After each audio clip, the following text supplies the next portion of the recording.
ખ્રિસ્ત ઈસુમાં આપ સર્વને પ્રેમી સલામ. આજે લેન્ટનો 37મો દિવસ.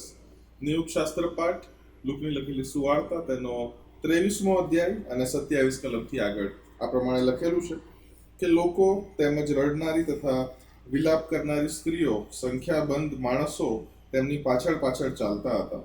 પણ ઈસુએ તેઓની તરફ પાછા ફરીને કહ્યું, યરૂશાલેમની દીકરીઓ, મારે માટે રડો નહીં, પણ પોતાને માટે તથા પોતાના છોકરાને માટે રડો. કેમ કે એવા દિવસ આવે છે કે જેમાં તેઓ કહેશે કે જેઓ નિસંતાન છે તથા જેઓને પેટે કદી સંતાન થયું નથી અને જેઓએ કદી ધવડાવ્યું નથી તેઓને ધન્ય છે. ત્યારે તેઓ પહાડને કહેવા માંડશે કે અમારા પર પડો, અને ટેકરાઓને કહેશે કે અમને ઢાંકી નાખો. કેમ કે જો તેઓ લીલા ઝાડને આમ કરે છે તો સૂકાને શું નહીં કરશે. આ પ્રભુનું વચન છે. પ્રભુ ઈસુ ખ્રિસ્ત વધસ્તંભે જડાય તે અગાઉ ઘણા બધા હજી પણ ડાયલોગ્સમાં હું ને તમે ઈસુ ખ્રિસ્તને જોઈશું. બટ પ્રભુ ઈસુ ખ્રિસ્તનો પબ્લિક ડાયલોગ જે કહેવાય, સમુદાયને સંબોધન, આ એક છેલ્લું એ વધસ્તંભ પહેલાનું છે. અહીંયા ગાડી રડનારી સ્ત્રીઓની વાત કરવામાં આવેલી છે. હું ને તમે એવા સમયમાં જીવીએ છીએ અથવા એવા દેશમાં પણ જીવીએ છીએ કે જ્યાં પબ્લિક એક્ઝિક્યુશન જે કહેવાય, કે બધાની સામે લઈને કોઈકને શિક્ષા સ્વરૂપે જેને મારી નાખવામાં આવે તેવું બનતું નથી. કારણ કે હું તમે લોકશાહીમાં જીવીએ છીએ અને અહીંયા ગાડી એ પ્રેક્ટિસ થઈ શકે નહીં. પણ જો તમે કદી પણ પબ્લિક એક્ઝિક્યુશન જોયું હશે, કદાચ ટીવી પર પણ અથવા બીજા કોઈ પણ માધ્યમ વડે પણ, ત્યારે તમને એ જે વ્યક્તિ પર એ ગુજારવામાં આવતું હશે તેના વ્યક્તિનો જો તમે ચહેરો જોશો તો તમને તેના વ્યક્તિના ચહેરા પર કંઈક અલગ જ ભાવ જોવા મળશે.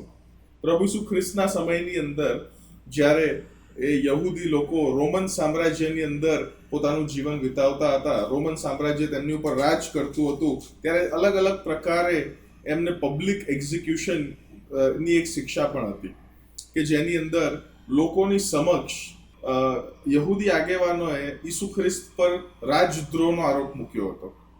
એક તો કૈસરને કર ભરવાની ના પાડે છે, ઈસુ પોતે રાજા છે એવું ક્લેમ કરે છે, અને ત્રીજી વાત દુર્ભાષણ કરે છે. એટલે એ ત્રણે ત્રણ દેટ અમાઉન્ટ્સ ટુ ટ્રીઝન, એટલે કે રાજદ્રોહ. અને રાજદ્રોહની શિક્ષા એક પબ્લિક એક્ઝિક્યુશન હતી. એટલે કે આખા સમુદાયની સામે તેને મરણદંડ આપવામાં આવે કે જેથી કરીને લોકો તે જુએ અને એક નમૂનો તેના દ્વારા લે કે આ રીતની શિક્ષા અથવા એ જે લોકો જે જોતા હોય તેમણે ભોગવવી ન હોય તો એ રાજદ્રોહ કદી કરવો નહીં. અને એવી જ શિક્ષા પ્રભુ ઈસુ ખ્રિસ્તને અહીંયા મળે છે. પ્રભુ ઈસુ ખ્રિસ્તને જ્યારે વધસ્તંભ ની જગ્યાએ, જે સ્કલ નામની જગ્યા, જે કોલગથા નામની જગ્યાએ લઈ જવામાં આવે છે ત્યારે અલગ અલગ લોકો મોટા ટોળામાં, મોટી સંખ્યામાં એ ઈસુની પાછળ જાય છે. અને એ લોકો જો તમે જુઓ તો તેમાં રડનારી સ્ત્રીઓ હતી, સંખ્યાબંધ માણસો હતા, અને તેની સાથે સાથે લોકો અલગ પ્રકારના અલગ અલગ ટોળામાં, અમુક લોકો મશ્કરી કરવા માટે હતા, અમુક લોકો દયાભાવના, સદભાવના સાથે ઈસુની પાછળ ચાલતા હતા. Somewhere sympathetic and somewhere only to have a good view. અને અમુક લોકો ખાલી જોવા માટે ટોળામાં પાછળ પાછળ જતા હતા. અને એવા ટોળાની અંદર રડનારી સ્ત્રીઓને પ્રભુ ઈસુ ખ્રિસ્ત તેમનું છેલ્લું સંબોધન કરે છે.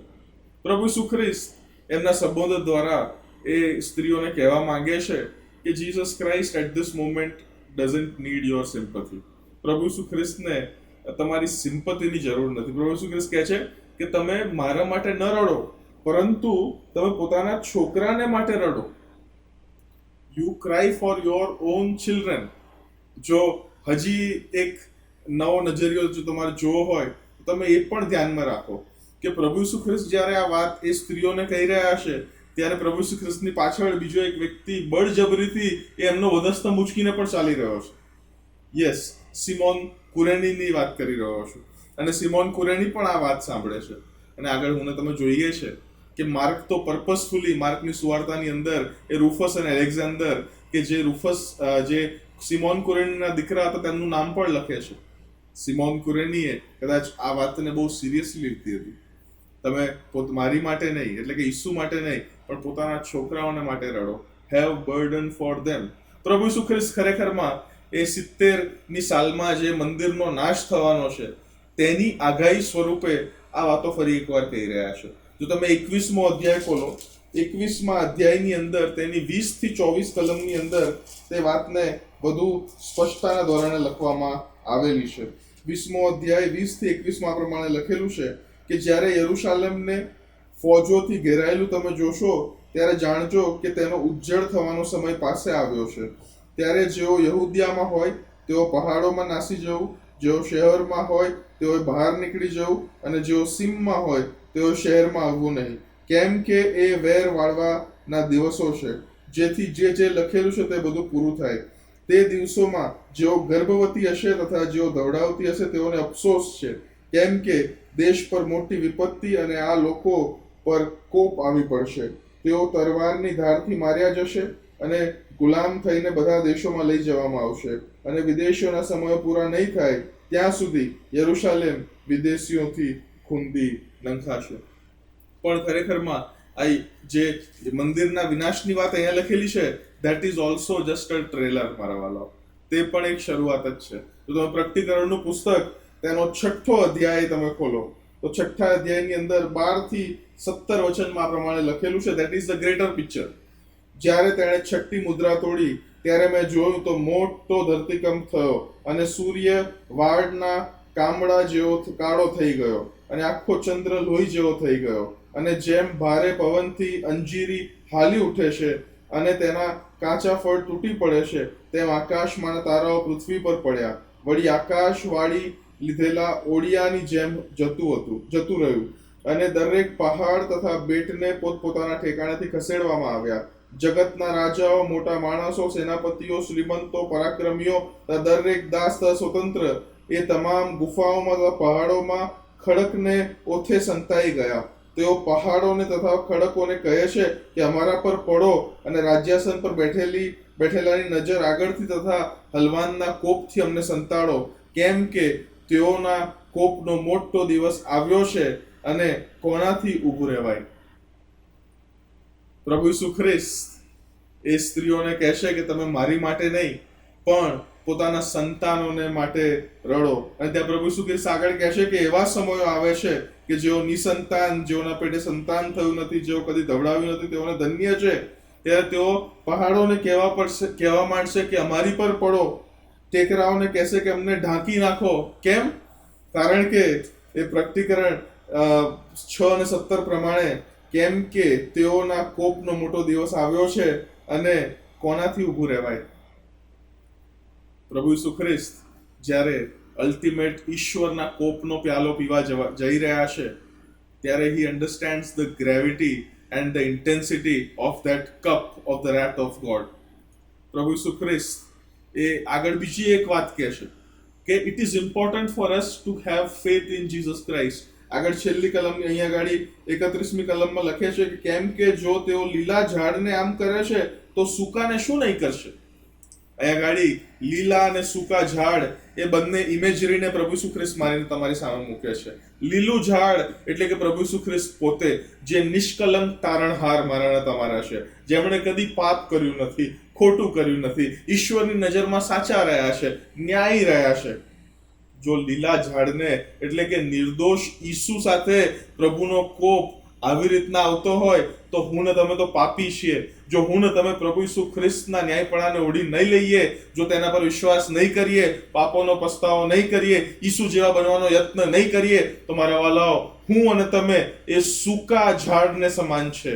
We are like that dry tree જે કહેશે કે પહાડ અમારી પર પડો, ટેકરાઓ અમને ઢાંકી લો, પણ એ બધું પણ કંઈ કામ નહીં લાગે. છેલ્લે એ જ્યારે ન્યાયનો દિવસ આવશે, પ્રભુના કોપનો દિવસ આવશે, અને જ્યારે જે લોકોએ પ્રભુ પર વિશ્વાસ નહીં, ઈસુ પર વિશ્વાસ નહીં કરેલો હોય, એ લોકો માટે જો પહાડ પર એમની પણ પડે, ટેકરીઓ પણ એમને ઢાંકી દે, તો પણ એ જે ન્યાયાસન પર બેસેલો છે તેમની નજરથી તેઓ બચી શકવાના નથી.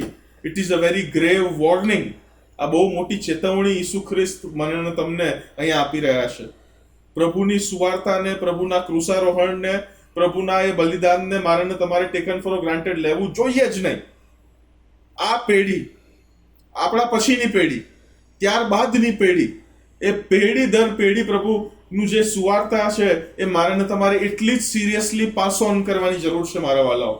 કારણ કે એ જે પહેલી પેઢી એ જે ભારત દેશની અંદર એ પ્રભુ ઈસુ ખ્રિસ્તનો સ્વીકાર એ વિશ્વાસ કર્યો, તેમનો વિશ્વાસ બહુ સ્ટ્રોંગ હતો અને તેમના વિશ્વાસની એ વાર્તાઓ એ આપણે આપણા બાળકોને ઘણીવાર કહેતા હોઈએ છીએ કે ભાઈ આ લોકોનો વિશ્વાસ તો આટલો સ્ટ્રોંગ હતો, એ લોકોએ તો સુવાર્તા માટે કેટલું બધું બલિદાન આપ્યું. પણ જેમ જેમ જેમ જેમ પેઢીઓ વીતતી જાય છે, મારા વાલાઓ, ખ્રિસ્તી વિશ્વાસમાં હું ને તમે કમ્ફર્ટેબલ બનવા માંગીએ છીએ. હવે we want to live a very comfortable, આરામદાયક જીવન જીવવા માંગીએ છીએ. અને આરામદાયક જીવનની અંદર મારે ને તમારે એ ખ્રિસ્તનું જે બલિદાન છે એને આપણે ટેકન ફોર ગ્રાન્ટેડ લઈ લઈએ છીએ. હવે તો દુઃખ સહન સપ્તાહની મિટિંગોમાં પણ એ ખાલી ફોર્માલિટી માટે જઈએ છે.